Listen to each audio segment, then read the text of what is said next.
Well, here we are in Cockermouth, not where we plan to be today. This is day 9. Yesterday was day 8, and we left Sladeburn about 8:30 after none of us having had any sleep.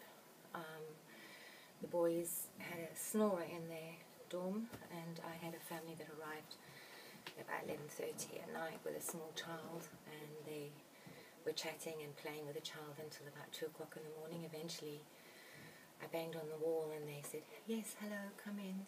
Up until that point they'd been speaking a language I hadn't heard before. The next day the lady who was running the YHA said that they were Hindi, and the guy actually came and found me and apologised.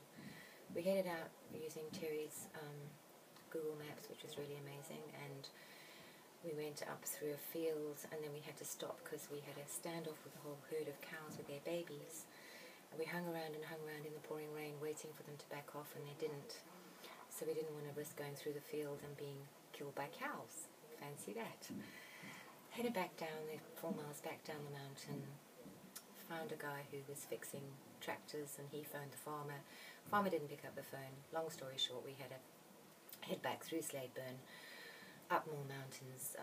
Rain continued relentlessly all the time. Very tough journey. We landed at the Black Bull in the next town at about 12:30, had some lunch, met some cyclists, had a chat, and headed back out into the rain. We then changed to Michael's Garmin on his bicycle, which up till now has been really unreliable, but we didn't have a choice because it was raining too hard for Terry's Google Maps, and also there was no signal on his phone. So that took us on a 3-mile diversion. So we headed back another 3 miles and picked up the route again, up the mountains, and continued. The rain also continued relentlessly all day. Sun came out as we were heading into the Lake District, so our clothes dried on us. All we'd eaten, apart from the bit of lunch we had, was flapjacks in the morning. So we were running on empty pretty much. No sleep for all of us. Not much food. Pouring rain and a bit of frayed tempers. Anyway, we all landed up at Windermere, got a bit of a diversion there, where we split up, which was not on purpose. And we got to Windermere, stopped at the co-op, got some supplies, because we thought at this rate we wouldn't get to Keswick in time for there to be anything to eat. We'd phoned ahead to let them know we would be late, and the lady texted to say that she'd have a big warm log fire waiting for us. Arrived at Keswick about 10:30 at the YHA there, and the girl said no, she has no reservations, and Terry had got there 20 minutes before us and told him the same thing, and we all thought she was joking, but in fact she was serious, because the YHA that we'd booked in, that was on the schedule that Michael had set out for the whole trip, was probably 25 miles away in a big, deep, faraway forest, which also had no road, and we would have to cycle for 3 miles in the dark. I think it was called Skiddaw or something. Anyway, so she was full, and she said everywhere in Keswick is full as well. But what she kindly did was she phoned Cockermouth, which is 14 or 15 miles outside Keswick, and very gently persuaded the guy who runs the YHA here to keep it open for another half an hour, so that we could get here. She organised us all a taxi,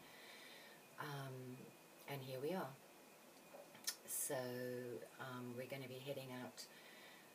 Michael and I left our bicycles at the Keswick YHA. He thought that was a good idea.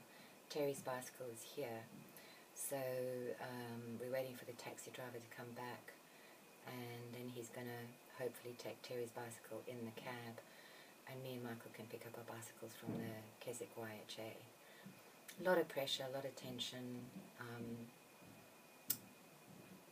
Hopefully today will be more uplifting. It's going to be a tough route to Moffat. Lots of mountains. It's not raining right now.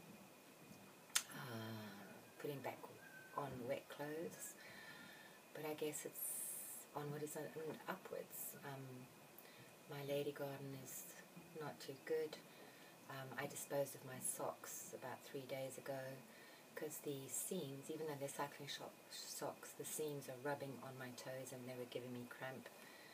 So I'm cycling just with my cycling shoes, and the cleats from the undershoe are actually wearing through the soles through all the cycling, even though they're quite expensive Shimano cycling shoes. They're obviously going through a lot of wear and tear.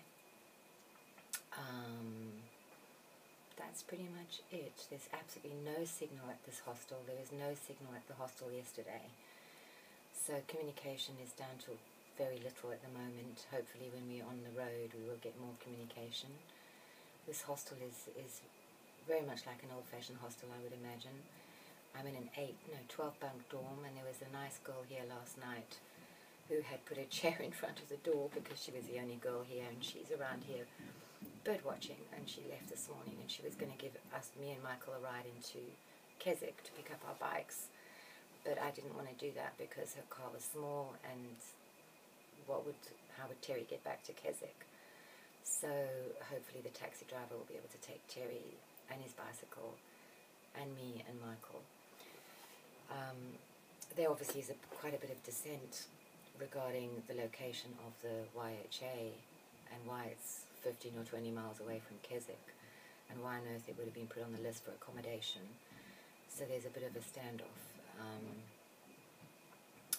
about that and the suitability of that YHA in this area. I think it's a lesson learned that don't always take things on face value, and that we need to have a plan B, which is always what my ex-husband said, always have plan B, and also check other people's information. Don't always take it as it stands. So I guess Terry and I fell down a bit as far as that's concerned, because we should have checked all the lists of accommodation that was planned, as we booked it, to make sure in our own minds that it was centrally located to where we needed to be, and not leave it up to one person. But nevertheless, hopefully it's onwards and upwards. It's a good cause we're all we're all cycling for, and it's a challenge, and as challenges go, there's lots of ups and downs, and there certainly have been lots of those so far. But please, please, please donate. www.justgiving.com/Alison-Rosen1. Thank you so much.